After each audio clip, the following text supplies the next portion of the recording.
Hello everyone, আজকে আমরা যে টপিক নিয়ে ডিসকাস করব তার নাম হচ্ছে রাউন্ড রবিন।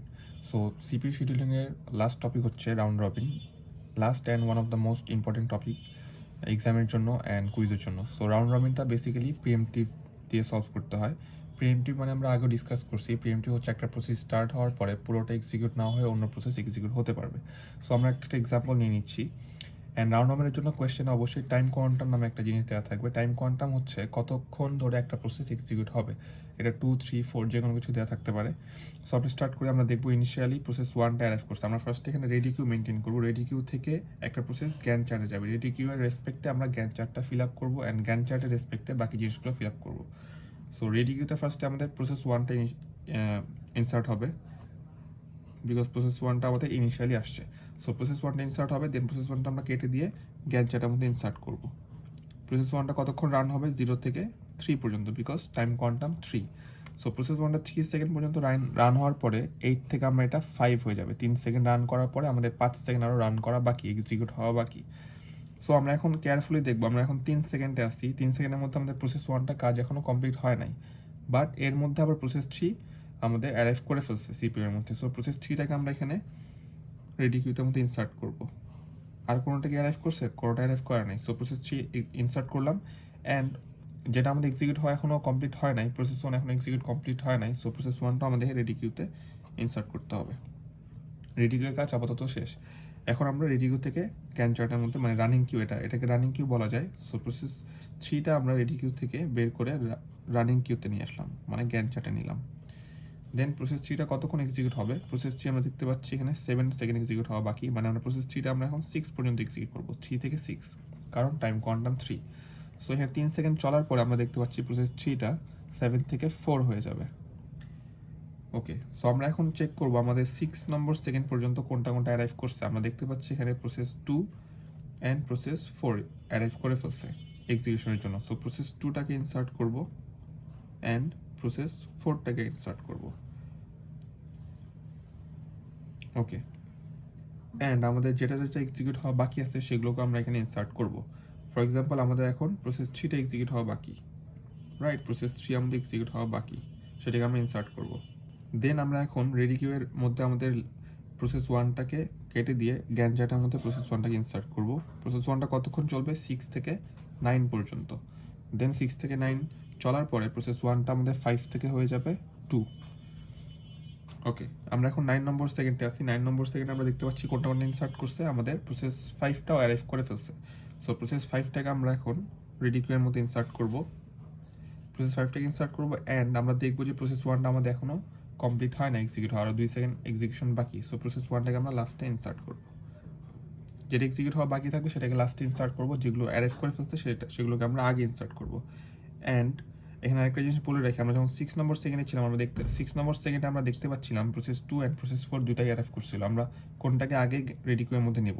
আমরা এখানে FCFS ফলো করব। আমরা যেটা আগে অ্যারাইভ করবে সেটাকে আমরা আগে ইনসার্ট করব। যেমন প্রসেস 2টা 5 নম্বর সেকেন্ডে অ্যারাইভ করছে, সো প্রসেস 2কে আগে নিছি। দেন প্রসেস 4টা 6 নম্বর সেকেন্ডে অ্যারাইভ করছে, দেন প্রসেস 4টাকে নিছি।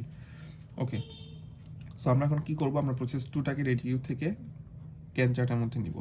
প্রসেস 2টা কতক্ষণ চলবে? প্রসেস 2টা আমাদের 2 সেকেন্ড চলবে। 2 সেকেন্ড চলার পরে এটা হয়ে যাবে 11। কেন 2 সেকেন্ড চললো? কারণ প্রসেস 2টা আমাদের ছিলই 2 সেকেন্ড মাত্র, যদিও টাইম কোয়ান্টাম 3, বাট এটা আমরা 2 সেকেন্ড চালালাম বিকজ প্রসেস 2 আমাদের 2 সেকেন্ড এক্সিকিউশন টাইম ছিল। সো প্রসেস 2 এর কাজ কমপ্লিট। দেন প্রসেস 2 এর কাজ কমপ্লিট হয়ে গেলে আমরা এখন দেখব আমাদের রেডি কিউয়ের মধ্যে কোনটা আছে। রেডি কিউ আছে আমাদের প্রসেস 4। প্রসেস 4টাকে কেটে গ্যান চার্টের মধ্যে নিব। প্রসেস 4টা কতক্ষণ চলবে? 3 সেকেন্ড পর্যন্ত, উইচ মিনস 14 পর্যন্ত, 11 থেকে 14। 3 সেকেন্ড চলার পরে প্রসেস 4টা 0 হয়ে যাবে অ্যান্ড প্রসেস 4 এর এক্সিকিউশন কমপ্লিট। দেন আমরা রেডি কিউ থেকে প্রসেস 3কে নিয়ে গ্যান চার্টের মধ্যে ইনসার্ট করব। প্রসেস 3টা কতক্ষণ চলবে? প্রসেস 3টা আমাদের 3 সেকেন্ড পর্যন্ত চলবে, 14 থেকে 17 পর্যন্ত। 3 সেকেন্ড চলার পরে প্রসেস 3টা 4 থেকে হয়ে যাবে 1। দেন আমাদের প্রসেস 3 এর কাজ এখনো বাকি, সো আমরা প্রসেস 3কে এখানে আবারও ইনসার্ট করতেছি। এরপরে প্রসেস 5টাকে রেডি কিউ থেকে গ্যান চার্টের মধ্যে নিচ্ছি। নেওয়ার পরে প্রসেস 5টা কতক্ষণ চলবে? 3 সেকেন্ড, উইচ ইজ 17 থেকে 20 পর্যন্ত। প্রসেস 5টা আমাদের 5 থেকে হয়ে যাবে এখানে 2, 3 সেকেন্ড চলার পরে। দেন আমরা প্রসেস 5 এর এখন এক্সিকিউশন বাকি, সো রেডি কিউর মধ্যে আবারও প্রসেস 5টা ইনসার্ট করতে হবে। এখন আমরা প্রসেস 1টা রেডি কিউ থেকে গ্যান্ট চার্টের মধ্যে নিব। দেন প্রসেস 1টা কতক্ষণ এক্সিকিউট হবে? প্রসেস 1 আমাদের বাকি ছিল 2 সেকেন্ড, সো এখানে 2 থেকে 0 হয়ে যাবে and process 1 execution complete. So আমরা এখানে 20 থেকে প্রসেস 1টা 22 সেকেন্ড পর্যন্ত চলবে। সো আমরা লাস্টলি প্রসেস 3 দেখতে পাচ্ছি, এখান থেকে রেডি কিউ থেকে আমরা প্রসেস 3টাকে গ্যান্ট চার্টের মধ্যে ইনসার্ট করলাম। প্রসেস 3 কতক্ষণ চলবে? 1 সেকেন্ড ছিল মাত্র, সো 1 থেকে 0 হয়ে এটার এক্সিকিউশন কমপ্লিট। 22 থেকে 23 পর্যন্ত প্রসেস 3টা চললো। দেন লাস্টলি প্রসেস 5 রেডি কিউ থেকে বের হয়ে গ্যান্ট চার্টের মধ্যে আসবে অ্যান্ড এটা এক্সিকিউট হবে কতক্ষণ? 2 সেকেন্ড পর্যন্ত। 2 থেকে 0 হবে, প্রসেস 5 এক্সিকিউশন কমপ্লিট 23 থেকে 25। সো যখন আমাদের রেডি কিউ এর কাজ কমপ্লিট হয়ে যাবে, রেডি কিউ আর কোনো প্রসেস বাকি থাকবে না, তখনই আমরা বুঝবো যে আমাদের পুরো জিনিসটা কমপ্লিট হয়ে গেছে। আমাদের at the same time ready queue ফাঁকা হয়ে যাবে অ্যান্ড প্রত্যেকটা প্রসেসই 0 সেকেন্ড পর্যন্ত মানে 0 থাকবে আর কি, মানে প্রত্যেকটা প্রসেস এক্সিকিউশন কমপ্লিট হয়ে যাবে।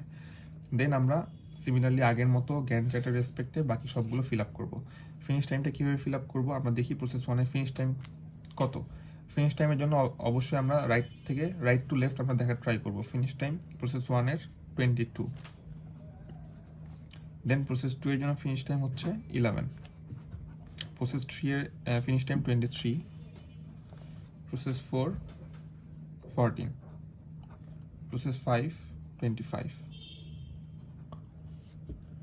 ওকে, so turn around time and waiting time আমি দেখাচ্ছি না, বিকজ এগুলো অনেক সিম্পল একটা ফর্মুলা আছে। টার্ন অ্যারাউন্ড টাইমের ফর্মুলা হচ্ছে finish time minus arrival time, finish time minus arrival time. Just simple দুইটা সাবট্রাকশন করলেই, এই দুইটা সাবট্রাকশন করলে আমরা এটা ফিল আপ করতে পারবো। ওয়েটিং টাইমটাও similarly turn around time minus burst time, এই দুটো সাবট্রাক্ট করলে আমরা ওয়েটিং টাইমটা ফিল আপ করতে পারবো। Turn around time minus burst time করার সময় আমরা অবশ্যই এই প্রথমে যে বার্স্ট টাইম ছিল সেগুলো সাবট্রাক্ট করবো। Lastly response time. রেসপন্স টাইমের জন্য আমরা ফর্মুলা জানি CPU first time minus arrival time. CPU first time বলতে কি বোঝাচ্ছে? সিপিইউ ফার্স্ট টাইম মানে আমাদের গ্যান্ট চার্টের মধ্যে একটা প্রসেস প্রথম কখন আসছে। ফর এক্সাম্পল প্রসেস 1 এর জন্য যদি করি, প্রসেস 1 আমাদের গ্যান্ট চার্টে আসছে 0 নাম্বার সেকেন্ডে, সো 0 মাইনাস 0 যদি করি তাহলে অ্যান্সার হবে 0। প্রসেস 2 এর জন্য দেখি প্রসেস 2 আমাদের ফার্স্ট কখন আসছে? 9 নম্বর সেকেন্ডে প্রসেস 2টা ফার্স্ট আসছে এখানে, so 9 minus 5 which is 4। So similarly বাকি সবগুলোই ফিল আপ করা পসিবল। সো রাউন্ড রবিনের জন্য এতটুকুই। আই হোপ রাউন্ড রবিনটা বোঝা গেছে। এটা one of the most important topic for quiz and final exams. Thank you everyone.